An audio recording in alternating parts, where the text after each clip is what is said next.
আমি হ্যাঁ আমি আপনাদের সবাইকে এই কারণে ধন্যবাদ দিতে চাই যে আমার মতন একজন লেখকের জন্য আপনারা এখানে এসছেন। I truly mean it. I feel deep gratitude. আমাকে অসংখ্য ধন্যবাদ। আমি সত্যি মনে করি যে আমি বাংলাদেশের মানুষের যে ভালোবাসা পেয়েছি রাস্তাঘাটে, এর এক ভাগ ভালোবাসা যদি একজন মানুষ পান তার জীবনে, আই উড কনসিডার যে তার জীবনটা সার্থক। তা এই ভালোবাসা আপনারা দোয়া করবেন যেন এই ভালোবাসার লায়ক আমি হতে পারি, যেন আমি ভবিষ্যতে ওই ডেসপিকেবল না হয়ে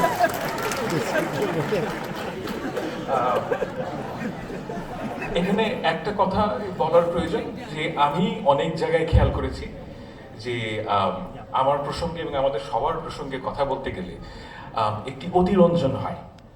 এই অতিরঞ্জন হচ্ছে গিয়ে যে আমরা সবাই মিলে যা করেছি, আর এর তুলনায় আবু সাইদের হাত এটা অনেক অনেক বড়, এটা কোনো তুলনা হয় না। এবং আমি আসলেই মনে করি যে আবু সাইদের সাথে আমাদের নাম উচ্চারিত হওয়াটা ঠিক না। তারা যেই আত্মত্যাগ করেছেন তাদের জন্য আজকে আমি এখানে দাঁড়াতে পারছি। বাংলাদেশের ছাত্র জনতা যদি তারা এই আত্মত্যাগ না করতেন তাহলে আমরা অন্তত আমি এবং জিয়া ভাই এখানে, ফায়েজ ভাইও এখানে দাঁড়াতেই পারতাম না। আমি সত্যি মানে আমি এটা বলার জন্য বলছি না, I am absolutely thankful to you all. অসংখ্য ধন্যবাদ। এবং আপনাদের সবার কাছে আমি একটা কারণে ক্ষমা চাইছি যে আমি অনেককে বলেছি যে আপনাদের সাথে দেখা হবে, কথা রাখতে পারিনি। আমি এই চরিত্রের মানুষ না, কিন্তু আমি আসলেই পারি নাই। আপনাদের সবার কাছে ক্ষমা চাইছি। আমার বক্তব্যর প্রথমে একটা জিনিস বলে রাখা প্রয়োজন যে আমি বক্তব্য ছোট করতে চাই আর প্রশ্ন উত্তর বেশিক্ষণ দিতে চাই। দেখেন, আমি একজন ফুল টাইম হাজব্যান্ড।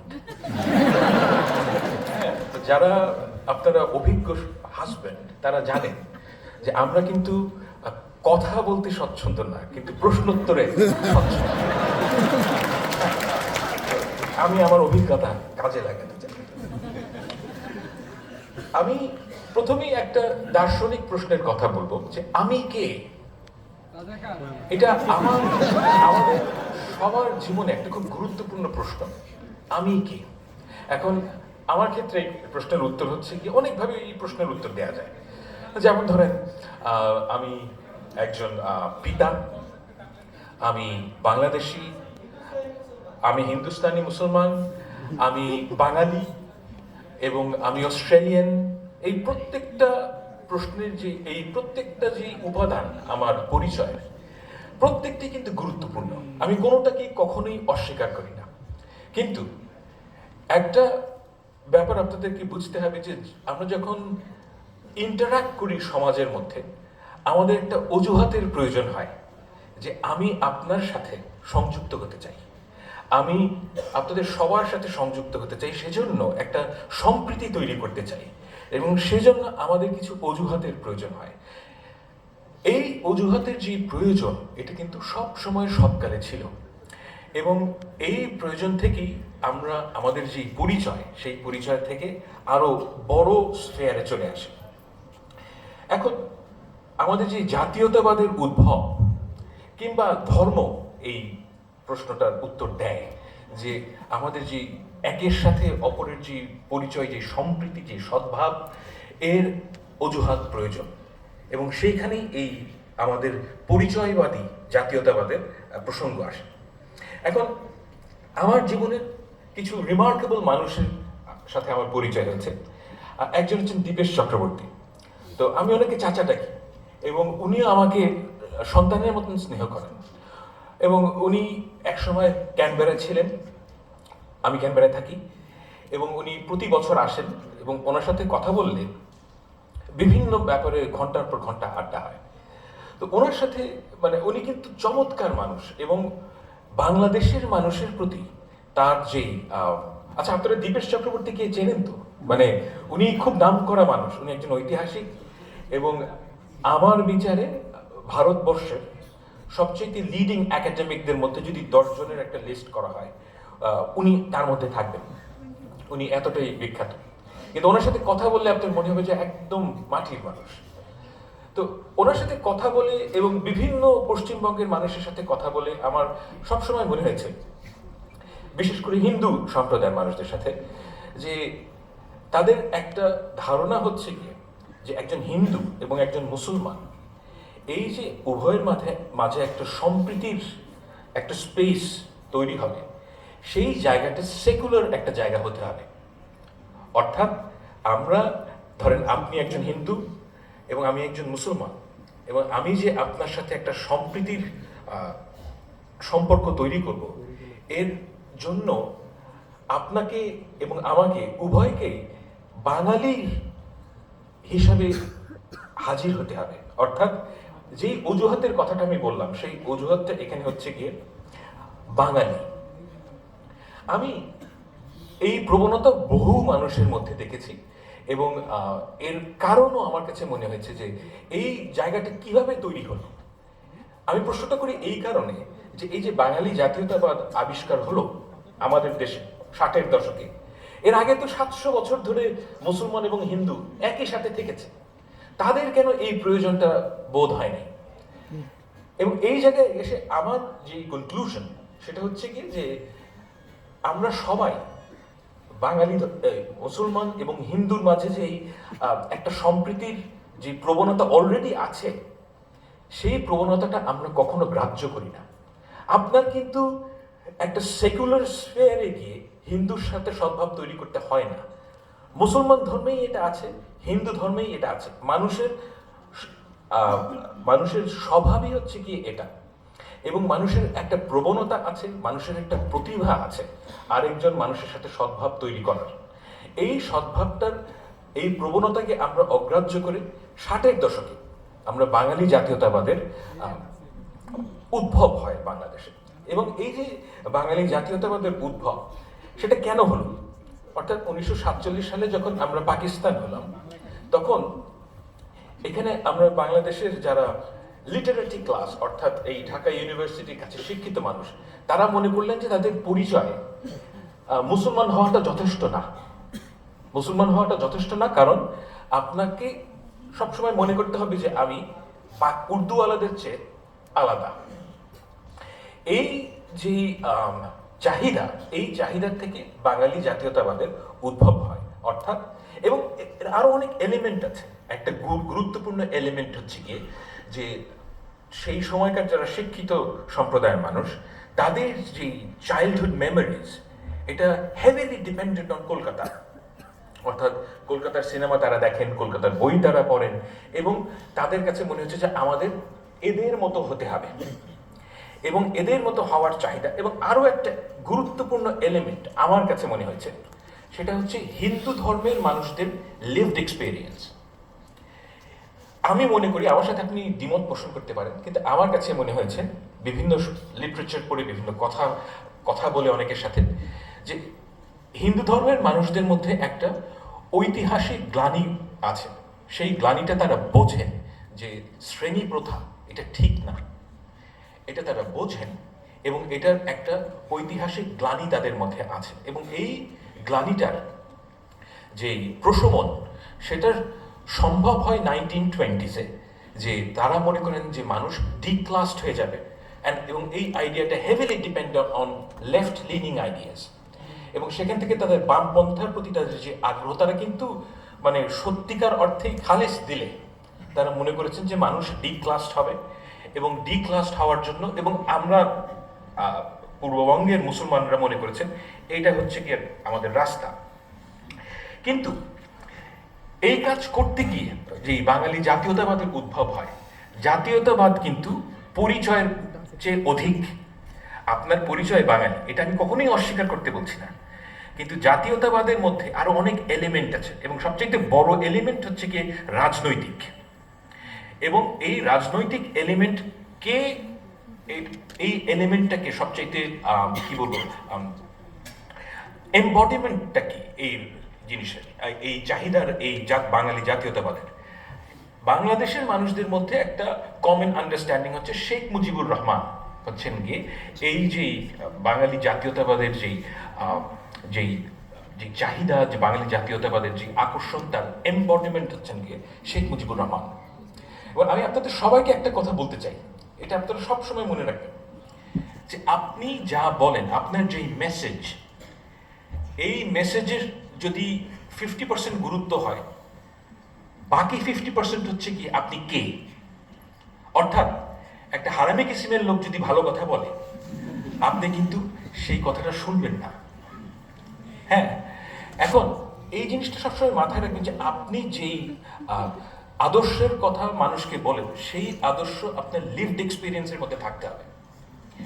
এখন বাঙালি জাতীয়তাবাদের কথা বললে সবচেয়ে, আমার দৃষ্টিতে, আপনারা আমার সাথে একমত হওয়ার প্রয়োজন নেই, আমার দৃষ্টিতে সবচেয়ে অগ্রহণযোগ্য ব্যক্তিটি হচ্ছেন কি শেখ মুজিবুর রহমান।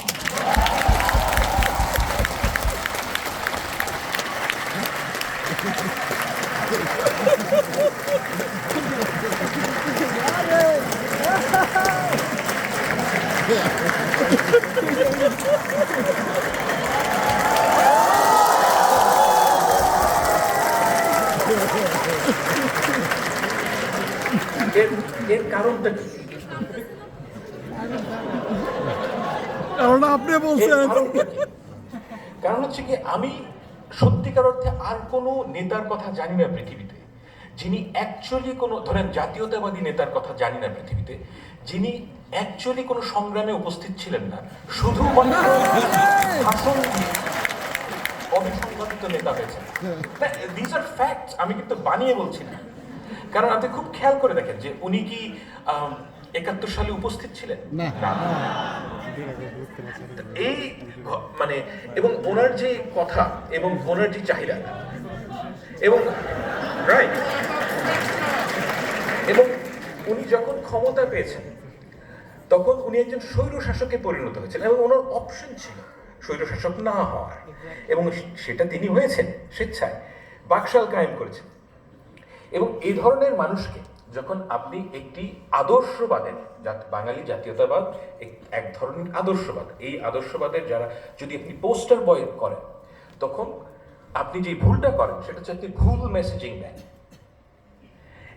আমাকে যদি আপনি বলেন যে সালাফি ইসলামের মেসেজিং করতে, আমি যদি সেটা করা শুরু করি, সেটা যত ভালো কথাই হোক, আপনারা কেউ সেটা গ্রাহ্য করবেন না। কেন? কারণ আমি সালাফি ইসলাম আমি পালন করি না। অর্থাৎ আমি নামাজ কালাম পড়ি, আমি একজন মুসলমান, কিন্তু আমি ওই দ্যাট পার্টিকুলার যে ফিলসফি, সেই ফিলসফির সাথে আমার জীবন যাপনের কোনো সম্পর্ক নেই। তাই আপনি আমাকে অবশ্যই, এবং মানুষকে বোকা মনে করার কোনো কারণ নেই। প্রতিটা মানুষ খুব ভালো করে বোঝেন যে একজন মানুষ কি, তার লিভড এক্সপিরিয়েন্স কি, আর সে কি বলে। যখনই এখানে পার্থক্য আসবে, আপনাকে সেই মানুষটি অগ্রাহ্য করবে। বাঙালি জাতীয়তাবাদের সবচেয়ে একটি বড় সমস্যা গত 15 বছর আমরা যেটা দেখেছি, সেটা হচ্ছে কি দি আদারিং। দি আদারিং হচ্ছে কি এরকম যে একটা খুব ছোট গ্রুপের মানুষ, শেখ হাসিনা এই ধরনের একটা দুর্বৃত্ত পরায়ণ একটা গ্রুপ অফ পিপল, যা অ্যাকচুয়ালি যারা সার্বক্ষণিকভাবে মিথ্যা কথা বলছে। এবং শেখ হাসিনা এমন একজন মানুষ, উনি যদি বলেন যে আজকে শনিবার, আমি ওটাও বিশ্বাস করি। কারণ আমি আসলেই মনে করি না যে উনি ওনার অন্তত পক্ষে শেষ 15 বছরের জীবনে, মানে অর্থাৎ লাস্ট 15 ইয়ার্স, উনি কোনো একটা দিন একটাও মিথ্যা কথা বলেন নাই। এরকম কোনোদিন আমার মনে হয় যায় নাই। Absolutely pathological liar.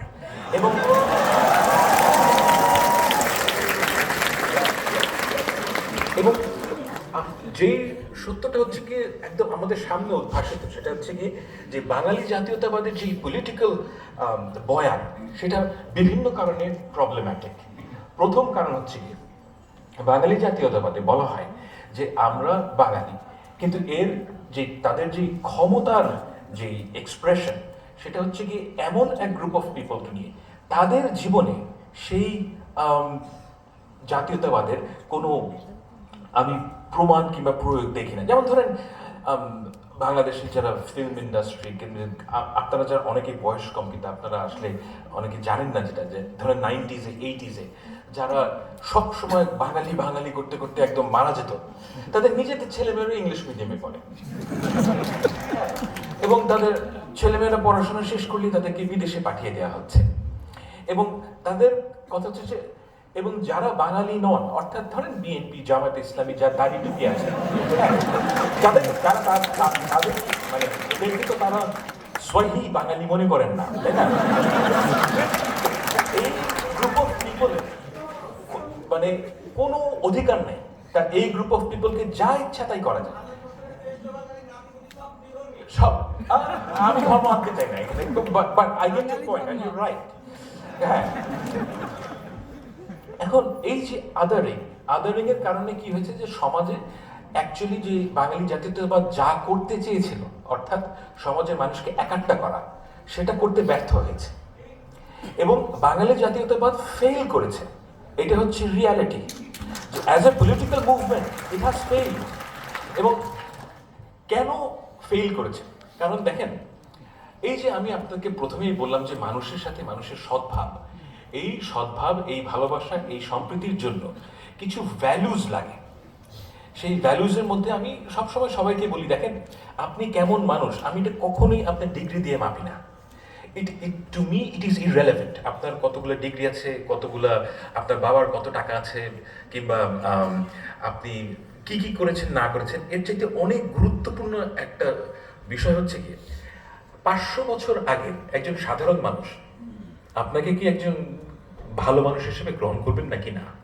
তিনি যদি করেন, সে কিন্তু দেখবেন না যে আপনি ভালো কম্পিউটার প্রোগ্রামার কিনা, তিনি দেখবেন না যে আপনি ভালো একজন ইঞ্জিনিয়ার কিনা, তিনি দেখবেন খুব সামান্য কিছু বিষয়, যে আপনি সত্য কথা বলেন কিনা, আপনি একজন স্নেহময় পিতা কিনা, আপনি ডিপেন্ডেবল কিনা। এই যে ভ্যালুসগুলো মানুষের মধ্যে, এই ভ্যালুসগুলো টাইমলেস, সব কালে সব জায়গায় ছিল, এবং এই ভ্যালুসগুলো বাঙালি জাতীয়তাবাদ ধারণ করতে পারে না। ধারণ করতে পারে না দেখেই এই অ্যাজ এ পলিটিক্যাল মুভমেন্ট এটা ফেল করেছে। আপনি দেখেন যে বাঙালি জাতীয়তাবাদের যারা ক্ষমতার কেন্দ্রে ছিলেন, তারা কারা ছিলেন? এই যে সালমান এফ রহমান, কি দম্ভ ছিল লোকটা, বাবারে বাবা, ধরাকে সরাজ্ঞান করতে নেই। এই যে আমি মানিক, এক্স্যাক্টলি, মানে আমি এই যে আমার এত দুঃখ লাগতো যে একটা মানুষের এত দম্ভ হবে কেন। এবং আমি ব্যক্তিগতভাবে খুব একেবারে হিংস্র মানুষ না, কিন্তু সালমান এফ রহমান যখন অপদস্থ হন, আমি এর মধ্যে শান্তি খুঁজে পেয়েছি।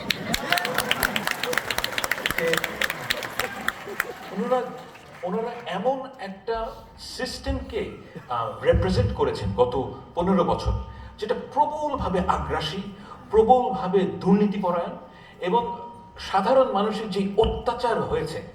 আমি দেখেন, আমি রাজনৈতিক পরিবারের একজন মানুষ, তো আমি অনেক খবর পাই যে কার কি হয়েছে না হয়েছে, আমি অনেকের সাথে কথাও বলি। গত 15 বছর, বিশেষ করে গত 10 বছর, যারা দাড়ি টুপি পরা মুসলমান এবং যারা বিএনপি এবং জামাতের রাজনীতি করেছেন, তাদের যে কি দুর্বিষহ জীবন গিয়েছে, এটা ব্যাখ্যা করার মতন না, অকল্পনীয়। আমি এমন একজনকে চিনি যার 8 বছরের সংসার শেষ হয়ে গেছে। তার ওয়াইফ তাকে ডিভোর্স করেছেন, কারণ যে তার সাথে সংসার করা সম্ভব না, কারণ সে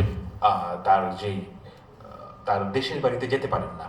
তিনি ঢাকায় উবার চালাতেন, এবং এই ঘটনা ঘটেছে কিন্তু 10 বছর জুড়ে। তো একজন মানুষ যার সংসার হারাতে হয়েছে, কত লোককে যে জেলে যেতে হয়েছে, কত মানে অকল্পনীয়। আমার আলমগীর সাহেব, উনি জেল থেকে বেরিয়ে কাঁদছিলেন, আমার ফোনে কথা হচ্ছে, উনি কেঁদে ফেলেছেন, কারণ জেলে গেলে উনি দেখতে পান যে বিএনপির অন্য নেতাদের, মানে অন্য কর্মীদের কি অবস্থা। এক একজনের কাহিনী আপনি শুনলে চোখে পানি ধরে রাখতে পারবেন না। এবং এই যে অত্যাচার, এই অত্যাচার হয়েছে কি কারণে? কারণ একটা ক্লাস সৃষ্টি হয়েছে বাংলাদেশে, যারা নিজেদেরকে বাঙালি, আওয়ামী মনে করত, এবং এই মনে করা থেকে তাদের কিন্তু অপরকে অত্যাচার করার যেই জাস্টিফিকেশন তৈরি হয়েছে, এবং সেটাই হচ্ছে সবচাইতে ভয়ঙ্কর জিনিস, যে এই জাস্টিফিকেশনের কারণে আমরা এই নিজের দেশের মানুষদের মধ্যে একটা আলাদা গ্রুপ অফ ক্লাস, একটা প্লেবস তৈরি হয়েছে, সো টু স্পিক। আমি এই কারণে যে individual aspiration of human being, আপনি কি চান জীবনে? আপনি কিন্তু মন্ত্রী হতে চান না, আপনি চান যে একটা সুস্থ জীবন যাপন করব, আমি হালাল রোজগার করব, স্বাভাবিক জীবন চান। এই যে একটা মানুষের স্বাভাবিক জীবন চাওয়ার যে অ্যাসপিরেশন, এই অ্যাসপিরেশনের ক্ষেত্রে বাঙালি জাতীয়তাবাদ কি এটাকে ধারণ করেছে, না এই অ্যাসপিরেশনকে প্রতিহত করেছে? আমার দৃষ্টিতে এটা প্রতিহত করেছে। কারণ যে বাঙালি জাতীয়তাবাদের যে ইনহেরেন্টলি এই সক্ষমতা নাই, কারণ এটা হচ্ছে কি একটা এক্সক্লুশনারি গ্রুপ। এক্সক্লুশনারি গ্রুপ এই সেন্সে যে আপনাকে একটা আমাদের মুক্তিযুদ্ধের একটা ন্যারেটিভ স্বীকার করে নিতে হবে, আপনাকে মনে করতে হবে যে শেখ মুজিবুর রহমান 1000 বছরের শ্রেষ্ঠ বাঙালি। এটা কেন এটা মনে করা হয় আমি জানি না, মানে উনি একজন স্বৈরশাসক এবং মানে ইজ আ ফরেন ডিক্টেটর। আপনাকে আওয়ামী লীগ বিএনপি হতে হবে, আপনি আমাকে পৃথিবীর ইতিহাসে একজন ফরেন ডিক্টেটরকে দেখান যিনি তাদের সমাজে রিহ্যাবিলিটেটেড হয়েছেন, একজনও নাই। এক্স্যাক্টলি। এই ননসেন্স আপনাদেরকে খাওয়ানো হয়েছে, এবং আমি শিওর যে আপনাদের বয়স দেখে আমি বুঝতে পারছি যে আপনারা যেই বয়সের মানুষ, সেই বয়সের ছেলে মেয়েদেরকে 15 বছর ধরে হয়তো আপনারা ওই কারিকুলামের ভেতর দিয়ে গেছেন, কিন্তু সেটা কোনোদিন কাজে দেয়নি। এবং আমি আই ওয়াজ অলওয়েজ কনফিডেন্ট যে এটা কোনোদিনও কাজে দিবে না। কারণ হচ্ছে কি, আমি মানুষ কিভাবে চিন্তা করে এটা বুঝি। আপনি একটা মানুষকে মিথ্যা কথা দীর্ঘদিন বুঝায়, মিথ্যা কথা দিয়ে মানুষকে কনভিন্স করতে পারবেন না, এবং এটা জাস্ট হয় না। এবং এই যে মিথ্যা কথা যেটা প্রাতিষ্ঠানিকীকরণ হয়েছে, এই যে জিয়া ভাই হচ্ছে কি তার সবচেয়ে বড় ক্রনিকলার, যে আমাদের কাগজ কলম মানে যা ইনফরমেশন, আমাদের যে ব্যুরো অফ স্ট্যাটিস্টিক্স, সব জায়গায় মিথ্যা কথা। এবং এই মিথ্যা কথা আপনারা রিজেক্ট করেছেন দেখেই আপনারা আন্দোলন করেছেন। এবং আমাদের এখন প্রশ্ন হচ্ছে যে এই যে বাঙালি জাতীয়তাবাদ, এটার ভবিষ্যৎ কি? দেখেন, আমি আপনাকে কখনোই অস্বীকার করতে বলি না যে আপনি একজন বাঙালি, অবশ্যই আপনি বাঙালি। আমি গণতন্ত্রে বিশ্বাস করি। আই ডিপলি ফিল যে আপনার যদি বাঙালি হিসেবে আপনার কোনো কাজ করতে ইচ্ছা হয়, আপনি অবশ্যই তা করবেন। এবং যে ইসলামের কারণে যে কাজটা করতে চায় তাকে অবশ্যই করতে দিতে হবে। এবং এই করতে দিতে না দিলে কি হয়, এর বিপদ আপনাদের জানা উচিত। যে আমার আন্ডারে একটা ছেলে কাজ করে, সে ইরানিয়ান, এবং সে কিন্তু আমার চাইতে কোরআন হাদিস বেশি ভালো জানে। এবং তার সাথে কথা বলতে গেলে আপনি বুঝবেন যে সে অ্যাকচুয়ালি মানে ইসলাম পালন করে না তা না, এনিথিং রিলেটেড উইথ ইসলাম সে ঘৃণা করে, অ্যাবসলিউটলি ঘৃণা করে সে। এবং আপনারা যখন ইরানিয়ানদের সাথে আপনার পরিচয় হবে, আপনি দেখবেন যে অধিকাংশ শিক্ষিত ইরানিয়ান, যেই মেয়েটা মাথায় কাপড় দিচ্ছে, সেও ইসলাম সম্বন্ধে অ্যাবসলিউটলি মানে অ্যাডভার্সারিয়াল পজিশনে চলে যায় এবং তারা ঘৃণা করে। এর কারণটা কি? দেখেন, মানুষকে যখন আপনি চাপাই দেবেন তখন সে ওই জিনিসটা পছন্দ করতে পারে না, সে ওইটার যে বিউটি, সেই বিউটি কোনোদিন অনুভব করতে পারে না। এবং এই বিপদটা আমাদের মধ্যেও আছে। যে আমি একটা কথা বলি, যেমন ধরেন আপনারা অনেক মেয়েকে চিনেন যারা হয়তো মাথায় কাপড় দেন না, যারা হয়তো স্লিভলেস ব্লাউজ পরেন। এখন আপনাদের মধ্যে একটা প্রবণতা হবে, এখন যেহেতু আওয়ামী লীগের পতন হয়েছে, যে একে ঠিক পথে আনতে হবে, রাইট? এখন আপনি যদি মনে করেন যে কোনটা ঠিক পথ, বাই অল মিনস তাকে কনভিন্স করার চেষ্টা করেন। অ্যান্ড এটা আল্লাহ তাআলার সাথে আপনার সম্পর্ক, এবং আপনি তাকে চেষ্টা করবেন। কিন্তু যখনই আপনি তাকে প্রেশারাইজ করবেন, তখন আপনি আসলে কি ক্ষতি করেন? যে ওই মেয়েটার যে স্পিরিচুয়াল জার্নি, সেই জার্নিটা আপনি তার থেকে কেড়ে নেন, অর্থাৎ যে ওই মেয়েটি হয়তো এখন যেভাবে আছে সে তার বয়স কম, সে অনেক কিছুই বোঝে না, কিন্তু তার যে একটা জার্নি ছিল, যে সে ধর্মটা আসলে ভালোবাসা এসেনশিয়ালি, যে আল্লাহর প্রতি তার যে ভালোবাসা, সেটা তার এক একজনের ডিসকভার করতে এক এক সময় লাগে। এটা হচ্ছে গিয়ে জীবনের বাস্তবতা। আমি 18 বছর বয়সে যা বুঝতাম, এখন তার চাইতে অনেক ভিন্নভাবে জিনিস বুঝি। 18 বছর বয়সে আমার একটা বাচ্চা মেয়ের প্রতি আমি সেই ভালোবাসা বোধ করতাম না, যেটা আমি আমার মেয়ের প্রতি করি।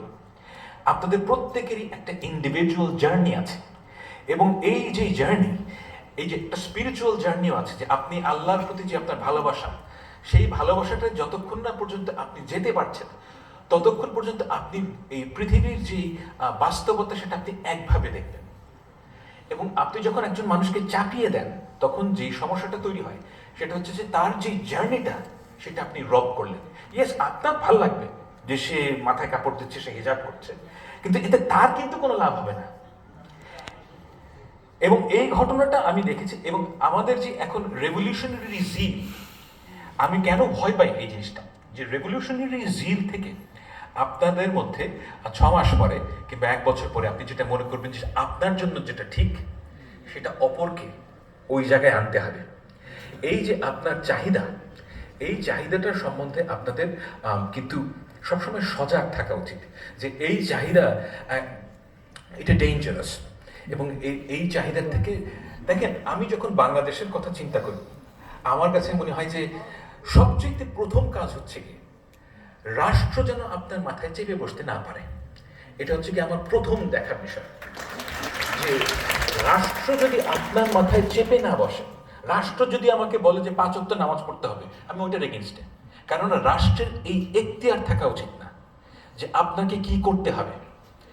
আপনার যে রাষ্ট্রের কাজ হচ্ছে লিগ্যাল কোড নিয়ে, অর্থাৎ আপনি কি করতে পারবেন না, এসেনশিয়ালি স্পিকিং।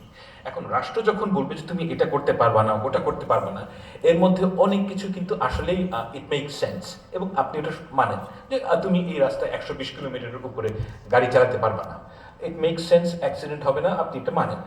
কিন্তু রাষ্ট্র যখন বলবে আপনাকে যে তোমাকে এটা করতে হবে, this two are different things. আমার কথা হচ্ছে যে রাষ্ট্র কখনোই আমাকে বলতে পারবে না যে তোমাকে কি করা উচিত। ও রাষ্ট্র যদি বলে যে তোমাকে ভাত খেতে হবে, আমি ওটার এগেইনস্টে। কারণ সে আমাকে এসেনশিয়ালি কি করতে হবে এই নির্দেশ রাষ্ট্র দিতে পারবে না। এবং আপনাদের এই মাইন্ডসেটটা দরকার, যে কি করতে হবে এই জিনিসটা অন্যরা ঠিক করে দেবে না। আপনি অনেক ভুল করবেন, এখানে এই দেশে অনেক মানুষ খুব একটা ব্রিলিয়েন্ট না, তারা অনেক ভুল করবেন, দ্যাটস ওকে। সেই ভুলটা আপনার অভিজ্ঞতা হবে। কিন্তু রাষ্ট্র যদি একটা ভালো কাজ আপনার মাথার উপর চাপায় দেয়, আপনি ওই ভালো জিনিসটার মধ্যে ভালোত্বটা কি, এটা কোনোদিনও আপনি রিয়েলাইজ করবেন না। এখন এইরকম পরিস্থিতিতে যেই ঘটনাটা অ্যাকচুয়ালি ঘটে, সেটা হচ্ছে রাষ্ট্র যখন একটা ন্যায়ের মধ্যে থাকে, অর্থাৎ রাষ্ট্রের মিনিমাল ল থাকা উচিত, এবং সেই ফ্রেমওয়ার্কের মধ্যে আপনি কার সাথে কি সদ্ভাব তৈরি করবেন, দায়ভার আপনার। ওই সময় কিন্তু মানুষের মধ্যে ট্রুলি সাম্প্রদায়িক সম্প্রীতি তৈরি হয়। সাম্প্রদায়িক সম্প্রীতি আমাদের লক্ষ্য না। সাম্প্রদায়িক সম্প্রীতি হচ্ছে কি একটা by product of law and order. আপনার সমাজে যদি জাস্টিস থাকে, তাহলে একজন হিন্দুকে শিখাই দিতে হবে না যে কিভাবে মুসলমানের সাথে সম্প্রীতি তৈরি করতে হয়, সে এটা এমনিই তৈরি করবে। এটি মানুষের প্রতিভা, এইভাবেই মানুষের এভলিউশন হয়েছে।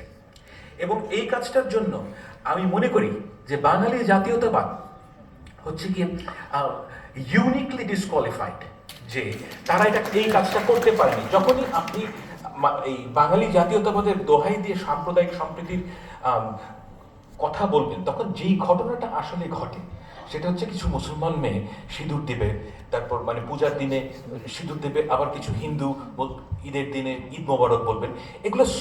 এগুলো তো সারফেসের জিনিস। এটা কিন্তু আসলে সম্প্রীতি না। সম্প্রীতি হচ্ছে কি ট্রু ভালোবাসা। আমি যখন কোনো হিন্দুর সন্তানকে দেখি, আমি কিন্তু কিংবা খ্রিস্টানের সন্তানকে দেখি, আমার কিন্তু কখনোই মনে হয় না যে এটা খ্রিস্টানের সন্তান কিংবা হিন্দুর সন্তান। আমি দেখি একজন বাবা হিসেবে, আমি একজন বাবা আর এটা একজন সন্তান। এই যে মনোভাব, এই মনোভাব কিন্তু মানুষের মধ্যে, এটা কিন্তু কোনো অ্যাডভান্সড কিংবা সফিস্টিকেটেড মনোভাব না। এই মনোভাবটা মানুষের মধ্যে সবসময় ছিল। বাঙালি জাতীয়তাবাদ এসে আপনাকে বুঝিয়েছে যে এই মনোভাব যথেষ্ট না, যথেষ্ট কি আপনাকে ওই সেকুলার স্পেসে যেতে হবে। এবং আপনার মধ্যে তো ওই সেকুলার স্পেসের কোনো নিড ছিল না কোনোদিন। তখন আপনাকে মনে হচ্ছে যে বিশেষভাবে অ্যাক্ট করলে আপনার সমাজে সহি হিসেবে আপনি আবির্ভূত হবেন, কিন্তু এটা হয় না, এটা ফেল করেছে এবং এটা বারে বারে ফেল করবে। একজন হিন্দুকে হিন্দু ধর্ম ছেড়ে মুসলমানের সাথে সম্প্রীতি তৈরি করতে হবে না। ঠিক তেমনি একজন মুসলমানকে তার ইসলাম ধর্ম বাদ দিয়ে তাকে হিন্দুর সাথে সম্প্রীতি তৈরি করতে হবে না। এই হচ্ছে গিয়ে, এবং সবচেয়ে বড় কথা, বাঙালি জাতীয়তাবাদের পৌরোহিত্য না থাকলে যে ঘটনাটা ঘটবে সেটা হচ্ছে যেই কাজগুলোকে আপনি বাঙালির কাজ বলে মনে করেন, অর্থাৎ যেমন ধরুন একটা বিশেষ specific way of art form. আমি দেখেন, আমি একজন ছবি আঁকি আমি, এবং আমি যে কোনো দেশে গেলে মিউজিয়ামে যাই, সব জায়গায় এই জায়গাগুলোর ব্যাপারে আমার সারা জীবন অনেক আগ্রহ। তো আমি দেখলাম যে গুলশানে আমি দুটো দোকানে গেলাম এবং আমি দেখলাম যে এইসব জায়গায় যে আর্টের কোয়ালিটি মানে 20 বছর আগের থেকে এখন অনেক ডিগ্রেডেড হয়েছে। Actually I can ভাউচ for it যে বাংলাদেশের আর্টিস্টদের যে আর্ট ওয়ার্ক এর যেই মান সেটা নিচে নেমে গেছে। কেন গেছে সেটা ভিন্ন বিষয়, কীভাবে গিয়েছে সেটা ভিন্ন বিষয়, কিন্তু আমি একটা কথা বলতে চাই যে এটা হচ্ছে সাবজেক্টিভ মূল্যায়ন আমার নিজের, কিন্তু আমার কাছে মনে হচ্ছে একটু কমে গেছে। কারণ কি? কারণ হচ্ছে কি, আপনাকে এমন একটা এক্সপ্রেশনের প্রতি বাধ্যবাধকতা সৃষ্টি করা হয়েছে যেটা আপনার মন থেকে আসে নাই। আপনাকে মনে হচ্ছে যে আমি যদি একজন স্কাল্পটার হই তাহলে আমাকে একটা শেখ মুজিবের মূর্তি বানাতে হবে। আপনার মনে হয়েছে যদি আমাকে একজন আর্টিস্ট হতে হয় তাহলে বাংলায় এভাবে লিখতে হবে, তাহলে শেখ মুজিবের অমুক ছবিটা আঁকতে হবে, এবং নাটক করতে গেলে আপনাকে দেখাতে হবে যে তার মানে যেগুলোর কোনো রিয়েল লাইফে কোনো রেলেভেন্স নাই। মানে মানুষ এইভাবে সমাজে চলে না। আমাদের একটা স্পেসিফিক ওয়ে অফ লাইফ আছে, যেটা হচ্ছে গিয়ে যেটা হাজার বছরের সংস্কৃতি না, কিন্তু অন্তত কয়েকশো বছরের আমাদের অভ্যাস, আমাদের একটা স্পেসিফিক ওয়ে অফ লাইফ আছে। এই লাইফটা, যেমন মেয়েরা এখানে শাড়ি পরবে, আপনি চেষ্টা করলেও তাকে শাড়ি পরানো আটকাতে পারবেন না, সে বিশেষ বিশেষ দিনে শাড়ি পরবে। এখন বাঙালি জাতীয়তাবাদ যেই কাজটা করে সেটা হচ্ছে কি, আপনাকে একটা রাইট অ্যান্ড রং বাইনারি তৈরি করে, যে বাঙালি হতে গেলে আপনাকে এই এই কাজগুলো করতে হবে, এই এই কাজগুলো না করতে হবে। এখন এটা কোনো প্রয়োজন নাই, আপনাকে কারোর কোনো ঠিক করে দেওয়ার প্রয়োজন নাই যে কি করা উচিত কি করা উচিত না। এই যে মোরালিটি, এই যে মোরাল কোড, সেটার নির্দেশনা দেওয়ার ক্ষমতা বাঙালি জাতীয়তাবাদের নাই। এটা আপনাকে অন্য কোনো জায়গা থেকে সংগ্রহ করতে হবে। এবং সেজন্য আমি বলি যে বাঙালি জাতীয়তাবাদের যদি পৌরোহিত্য না থাকে তাহলে আপনার যেই স্বভাব, এটার এভলিউশন হবে, আপনি নির্ভয়ে একটা কাজ করতে পারবেন। এই যে আজকে আপনারা এখানে এসছেন, এটা কিন্তু আসলে আমি জিয়া ভাইয়ের সাথে একমত যে মানে 3-4 মাস আগে এটা সম্ভব ছিল না। আপনাকে মানে এখানে যে কেউ আসতো, কিন্তু আপনারা নিজের থেকে আসতেন না। এই যে মানুষের যে স্বাধীনতার যে কি বলবো, স্বাধীনতার যে একটা উদ্ভব এবং স্বাধীনতার যে প্রকাশ, এটা কিন্তু আমাদের সমাজের মধ্যে এসছে, এবং এই জিনিসটাকে আমাদের রক্ষা করতে হবে। এবং সেজন্য আপনাদেরকে প্রত্যেককে নিজ নিজ জায়গায় you have to be very certain about it, যে এই যে আমাদের সন্তানরা যারা আমাদের জন্য তাদের জীবন দিয়েছেন, তাদের যে সবচেয়ে বড় জিনিস কিন্তু মানুষের জীবন, সেই জীবন তারা দান করেছেন এবং তার যে নির্ভীকভাবে জীবন দান করেছেন, এটা একটা মূল্য আছে। এই মূল্যটা আপনাদেরকে ঠিক করতে হবে এবং এই মূল্য আমাদেরকে রক্ষা করতে হবে। এবং এই রক্ষা করার সবচেয়ে প্রথম কাজ হচ্ছে গিয়ে আপনি যা সত্য মনে করেন সেই সত্যের পক্ষে থাকবেন। সকল ধরনের যে ফ্যাসিজম এর শুরু হয় মিথ্যা থেকে, এবং এই মিথ্যা আপনাদের পরিহার করতে হবে। মিথ্যায় পার্টিসিপেট করেন না। মিথ্যায় পার্টিসিপেট না করলে আপনার সবসময় সত্যের পথে, মানে সত্যকে একসেপ্ট করলে আপনার অনেক ক্ষতি হবে, কোনো সন্দেহ নেই। কিন্তু সেই ক্ষতিটা এরকম না যে হেলিকপ্টার করে পালিয়ে যেতে হবে।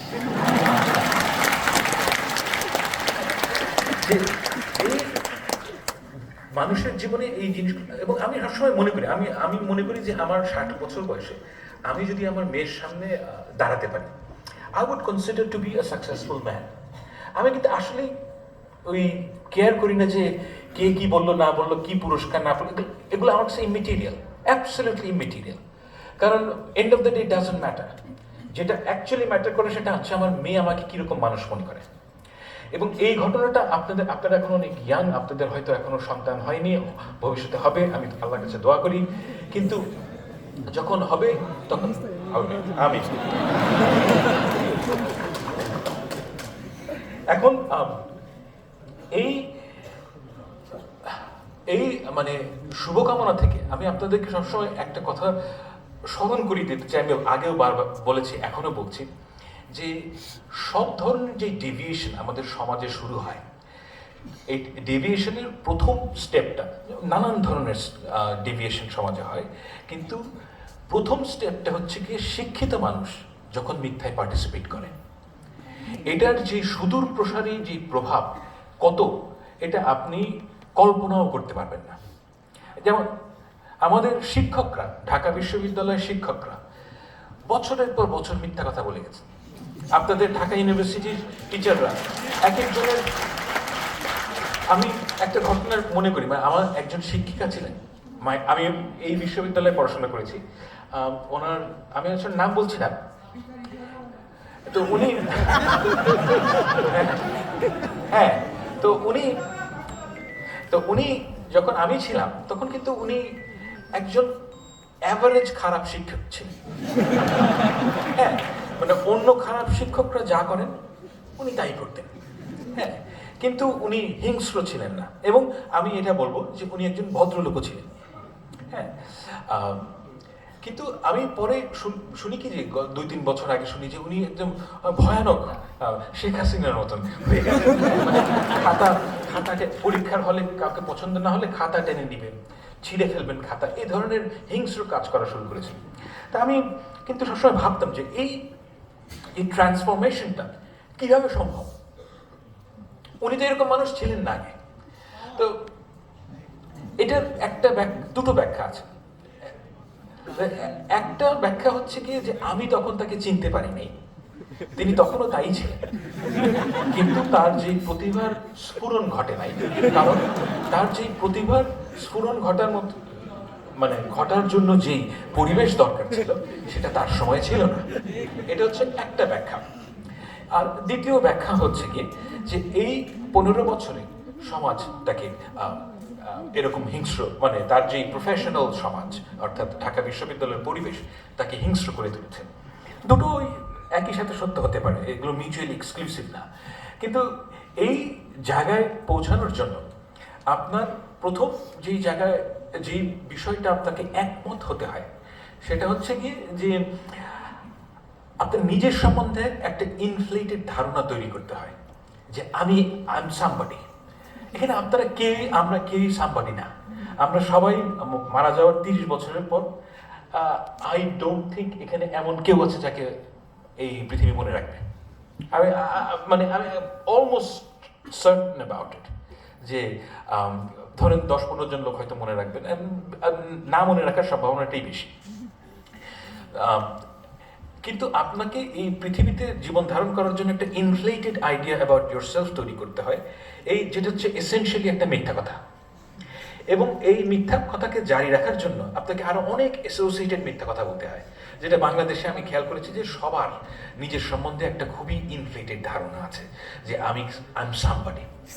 এবং এটা কিন্তু ক্ষতিকর, এটা দীর্ঘমেয়াদী ক্ষতিকর এই কারণে যে আপনি আপনার নিজের সম্বন্ধে এমন এক্সপেকটেশন তৈরি করেন যেটা সমাজে জারি রাখা সম্ভব না। অর্থাৎ আপনি যদি মনে করেন যে আপনি মনে করেন যে আমি ঐশ্বরিয়া রায়, রাইট, তাহলে ঐশ্বরিয়া রায়ের মতন আপনাকে সাজগোজও করতে হবে। হ্যাঁ, অ্যাডেড এক্সপেন্স, এবং ওইরকম সাজগোজ করতে হলে প্রতিদিন আপনাকে বাইরে বেরোনোর আগে 1 ঘন্টা সাজগোজ করতে হবে। তো এগুলো কিন্তু আপনি নিজের উপর চাপিয়ে দিচ্ছেন, এবং প্রতিটা জায়গায় আপনাকে একটা ইমেজ মানুষের সামনে প্রকাশ করতে হবে। এই ইমেজ থেকে বাঁচার জন্য সবার আগে যে প্রথম জিনিসটা আপনাদের মনে রাখা উচিত যে আমি মিথ্যায় পার্টিসিপেট করব না। মিথ্যায় পার্টিসিপেট না করলে আপনি নিজেকে নিয়ে কন্টেন্ট থাকবেন যে আল্লাহ তাআলা আমাকে যা বানিয়েছে দ্যাটস ওকে, আমার মধ্যে হয়তো এই গুণটা নাই, I will try my best to achieve it, I am not a good writer, I will work for it. কিন্তু মিথ্যায় পার্টিসিপেট করলে আপনার জীবন মানে সমাজ তো বটেই, আপনার নিজের জীবনও ধ্বংস হবে। আমি মনে করি যে আমাদের এই যে বাঙালি জাতীয়তাবাদের যে ভবিষ্যৎ, সেখানে যে ঘটনাটা ঘটবে সেখানে হচ্ছে যে আমাদের যে জাতীয়তাবাদ থেকে যে political aspect, political side of Bengali জাতীয়তাবাদ, এটা রিভাইভ করা সম্ভব না। কারণ হচ্ছে কি যে আপনাদের যাদের অভিজ্ঞতা, আপনাদের সবার বয়স হয়তো বেশিরভাগের বয়স অন্তত 30-এর নিচে, আপনাদের আগামী 30 বছর পর্যন্ত মনে থাকবে যে এই বাঙালি জাতীয়তাবাদের কারণে আপনাদের জীবনে কি বিপর্যয় নেমে এসেছিল। এবং এই কারণে আমি মনে করি যে বাঙালি জাতীয়তাবাদের যে রাজনৈতিক ভবিষ্যৎ, আমি মনে করি না তেমন কোনো রাজনৈতিক ভবিষ্যৎ আছে। কিন্তু এই রাজনৈতিক ভবিষ্যৎ না থাকাটা আমি এটাও মনে করি যে বাঙালির জন্য ভালো। কেন ভালো? আমি একটা ছোট্ট প্রশ্ন করতে চাই আপনাদের সবাইকে। আমাদের 2024 কিছুক্ষণের জন্য ভুলে যান, ঠিক আছে? 2024 আমি ভুলে যাচ্ছি। বাঙালি জাতি মানে এই ভূখণ্ডের মানুষের ইতিহাসে 1971 সাল হচ্ছে গিয়ে সবচাইতে গুরুত্বপূর্ণ বছর। দ্বিতীয় গুরুত্বপূর্ণ বছর কোনটা? না, 47 আচ্ছা, আমি আমার উত্তরটা দিই। আমি আপনাদেরকে আমার উত্তরটা দিই। আমার উত্তর হচ্ছে 1575 সাল। এর কারণ কি? এর কারণ হচ্ছে কি, আমি কেন বাঙালি জাতীয়তাবাদী ন্যারেটিভকে আপনার প্রশ্ন করতে হবে, কারণ আপনাকে বোঝার আমি আমার মতামতটা কেন এটা আমি বলছি। 1575 সালে মুনিম খান অর্থাৎ মোগল জেনারেল, উনি 12 ভূঁইয়াকে পরাস্ত করে বেঙ্গলে অর্থাৎ ইস্ট বেঙ্গলে প্রবেশ করেন। না, আমাদের পপুলার কালচারে বলা হয়ে থাকে যে ঈসা খাঁর পরাজয় অর্থাৎ 12 ভূঁইয়ার স্বাধীন সুলতানদের পরাজয়ের কারণে আমরা স্বাধীনতা হারাই। কিন্তু রিয়ালিটি হচ্ছে কি কমপ্লিটলি ডিফারেন্ট। আমি আপনাকে বোঝাতে সক্ষম হব। আমি কেন বলছি 1575 সবচেয়ে গুরুত্বপূর্ণ বছর, কারণ আমাদের যে বেঙ্গল অর্থাৎ পূর্ববঙ্গের অধিকাংশ জায়গা অর্থাৎ আপনি যদি মাঝখান থেকে রাফলি স্পিকিং আপনি যদি মাঝখান থেকে একটা দাগ কাটেন বাংলাদেশের, এর যে নিচের অংশ, এই জায়গায় জঙ্গল এবং সোয়াম্পি ল্যান্ড ছিল। এবং মানে মোগলদের একটা মানে স্টেটেড লক্ষ্য ছিল যে আমরা এখানে গিয়ে এই জঙ্গল কাটবো, কেটে কৃষি জমি তৈরি করব। এবং কৃষি জমি তৈরি হওয়ার ফলে মানে 1570-এর দিকে টোডারমল বলে একজন খুব নামকরা মন্ত্রী ছিলেন আকবরের। তো উনি একটা রেন্ট রোল তৈরি করেছিলেন, অর্থাৎ বেঙ্গলে প্রত্যেক কত টাকা মানে কর আসে। এবং এই দ্বিতীয় ভাগ এটা হয় ঠিক 100 বছর পরে। দেখা যায় যে আজকে যেই অঞ্চলটাকে আমরা পশ্চিমবঙ্গ বলি অর্থাৎ মেদিনীপুর, গৌড়, এই জায়গাগুলো, এই জায়গায় রেন্ট কমে যায় 100 বছরে, আর রেন্ট বাড়ে হচ্ছে কি আমাদের অঞ্চলে। এখন আমাদের দেশের যে মুসলমান সম্প্রদায়, এই সম্প্রদায় কখনোই তৈরি হতো না। আচ্ছা, কখনোই তৈরি হতো না এটা আমার হয়তো ভুল আছে, তৈরি না হওয়ার সম্ভাবনাটা বেশি ছিল যদি না তারা এই কাজটা করতেন। এর একটা চমৎকার প্রমাণ আছে যে এই বেঙ্গলে প্রচুর ইউরোপিয়ান পর্যটক এসছেন, এবং প্রথম যেই পর্যটক গ্রামীণ মুসলমান সম্প্রদায়ের উল্লেখ করেন সেটা হচ্ছে 1620 সালে।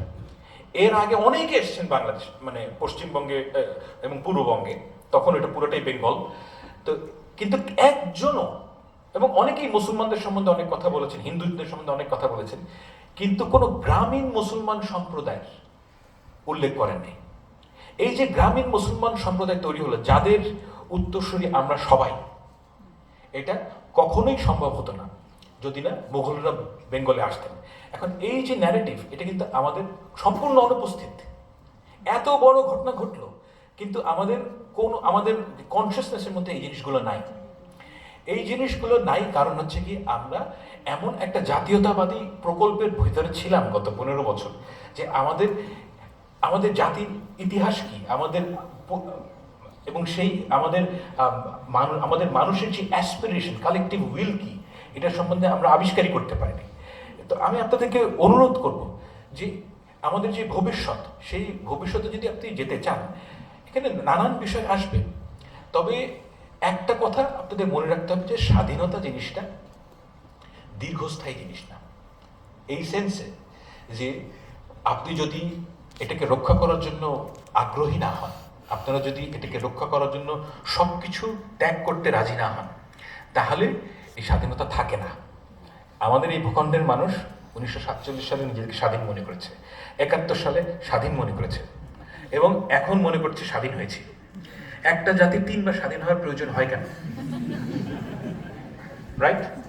এর কারণ হচ্ছে কি আমরা কেয়ারফুল ছিলাম না। রাষ্ট্রের স্বাধীনতা বড় স্বাধীনতা না, আপনার স্বাধীনতা হচ্ছে বড় স্বাধীনতা। এই দেশের প্রতিটি শিশুকে বুঝতে হবে যে সে স্বাধীন। আপনাকে বুঝতে হবে স্বাধীনতা কোনো প্রমিস না, এর সুফল আপনাকে ভোগ করতে হবে।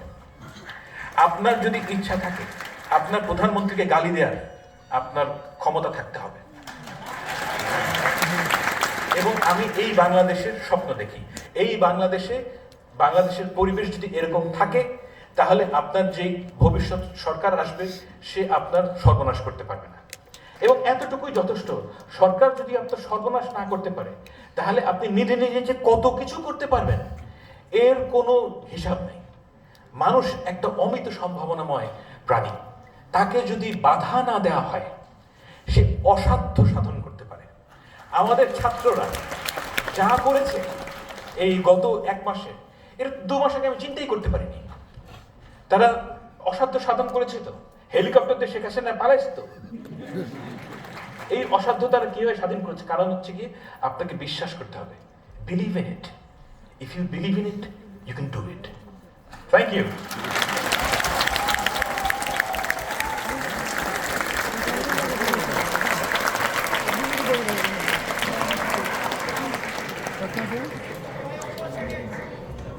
ধন্যবাদ ফাহাম আব্দুল সালামকে। আমরা ফাহাম আব্দুল সালামের প্রশ্নোত্তর পর্বটা আমরা আপনাদের প্রশ্নোত্তর পর্ব করব, কিন্তু তারপর হচ্ছে গিয়ে যে যেহেতু অনেকেই অটোগ্রাফ নিতে চাচ্ছেন বা লেখকের সাথে ছবি তুলবেন, ফলে আমাদেরকে